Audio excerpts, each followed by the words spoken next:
We now have an escalation between Republicans and one of Donald Trump's biggest enemies, that is Jack Smith, at the hands of one of his acolytes, Jim Jordan, in the Judiciary Committee. I'm joined now by Congressman Jamie Raskin. Congressman, can you explain what's happening at the hands of Jim Jordan against Jack Smith in deference to Trump? Well, we know Trump hates Jack Smith because he followed the law and he followed the facts and he did his job. So he's always looking for a way to get at him. This one is comical, Brian, because the House Republicans have referred Jack Smith to the Department of Justice for perjury because they asked him questions. He answered the questions perfectly truthfully, but then they wish they'd asked him other questions, which they didn't ask him.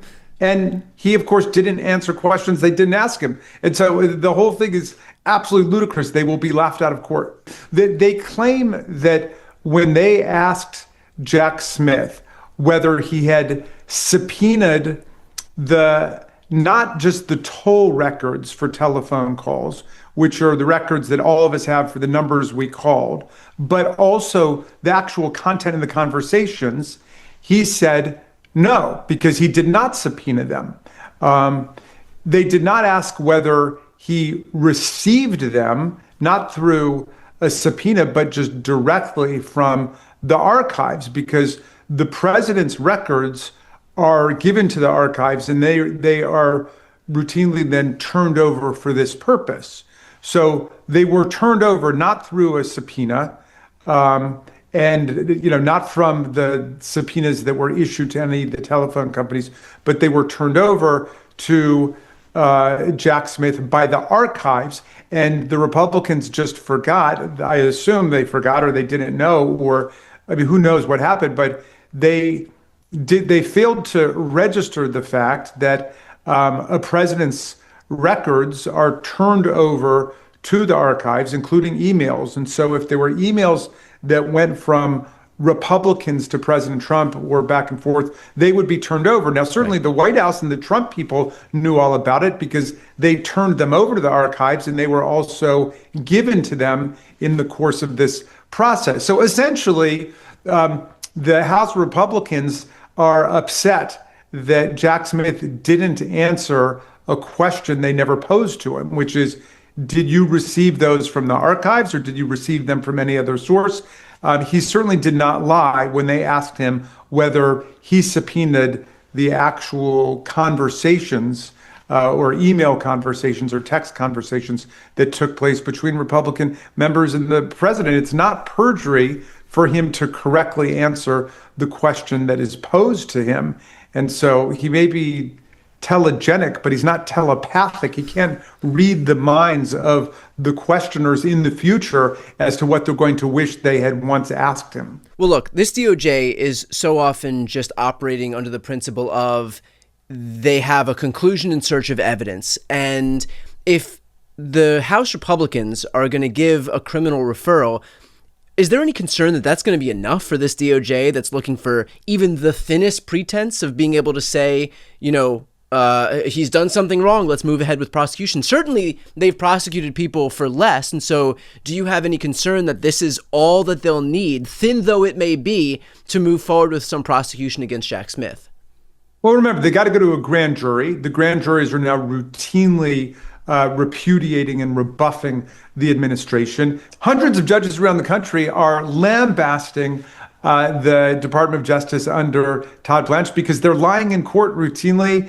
They are disobeying court orders and so on. So this happens all the time. Just this week, it was the Department of Justice was forced to withdraw the subpoenas they'd rendered against New York Times reporters who had gone out to report about the illegal $400 million Qatari jet, the foreign emolument that Donald Trump had taken. But, Trump doesn't care. He doesn't mind if they just start these indictments or processes, and they'll take it as long as they can go. It could be against James Comey. It could be against Letitia James. It could be against my colleague Jason Crow or Maggie Goodlander. They don't care. They'll go as far as they can go, harass people, and then move on. And the federal courts have now said there's no longer a so-called presumption of regularity in the statements of the government. They don't believe them anymore.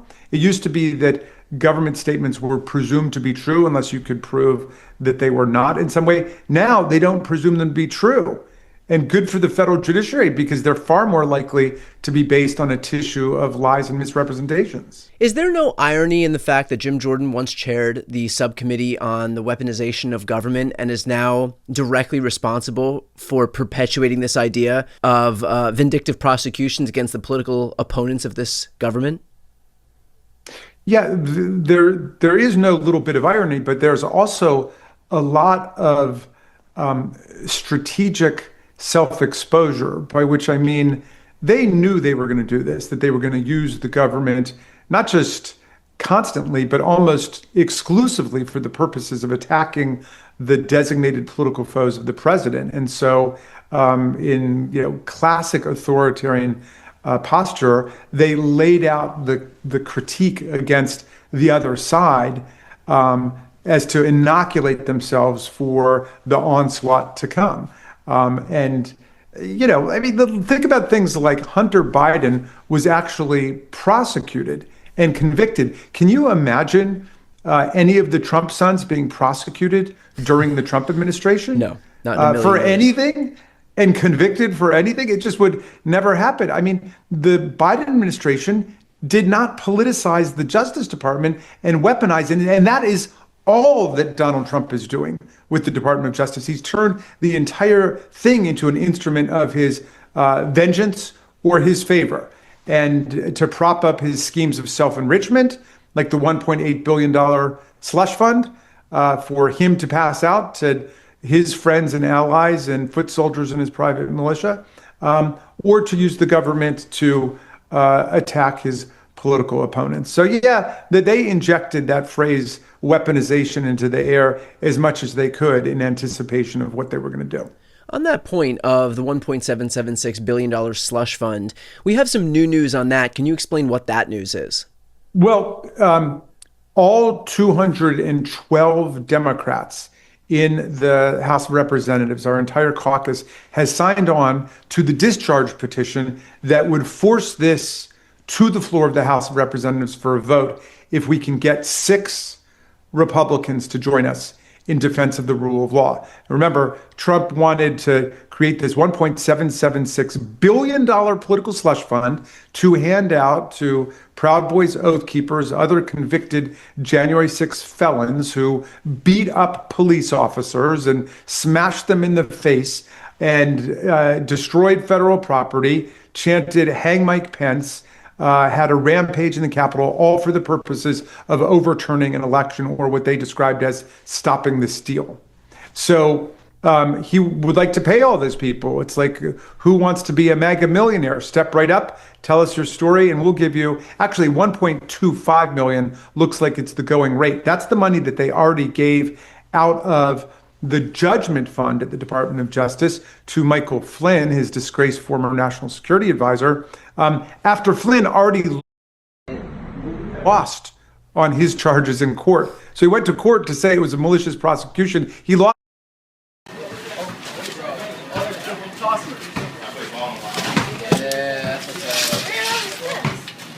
on it, and then they settled with him. Say hi, Celia. This is for you. Buck, touch his head. Touch his head. No. Headbutt. We'll see you tomorrow, Celia. To give him $1.25 million. They settled with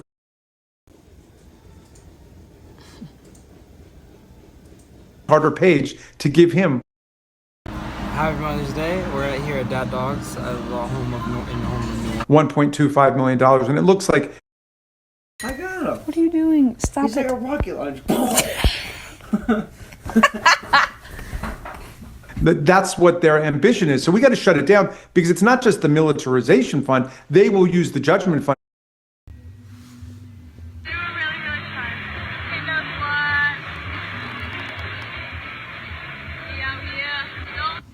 In the same way, if we don't stop it, we've got to make sure that no money is to be used for this purpose. And if people don't understand how sinister and dangerous it is to allow him to pay off his private militia army, maybe people will be convinced by the fact that it's unconstitutional. It's right there in the 14th Amendment, which says that no state shall pay or reimburse anyone for the costs of insurrection against the union. Is there any indication that there's going to be Republicans who sign on to this discharge petition? Well, it's a tough one. I mean, what we had going for us in the Epstein files was that the Trump administration and campaign had been railing about the Epstein files, and they had been talking about, an international child sex ring and pedophiles and so on. He was hoisted on his own petard, essentially. He did everything he could to stop it. And then when a number of Republican women hung tough, like Nancy Mace and Marjorie Taylor Greene and Lauren Boebert, and they said,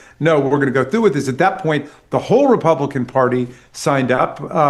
And Donald Trump then, ran out to get in front of the parade and say, oh, I wasn't trying to stop this. I've been for this from the beginning, even though then they proceeded to try to sweep everything under the rug and block the release of all the materials. But in any event, they couldn't really stop that one. Here, I had conversations with 4 different Republicans today, and a couple of them have said, well, if you can get some other Republicans on it, then I would seriously consider joining you. But right now, there's nothing that Trump takes more seriously than his control over federal money and his slush funds. And remember, it's not also just about the slush fund. This was also the so-called agreement, which one federal judge has described as collusive and essentially a fraud on the court and therefore an anticipated.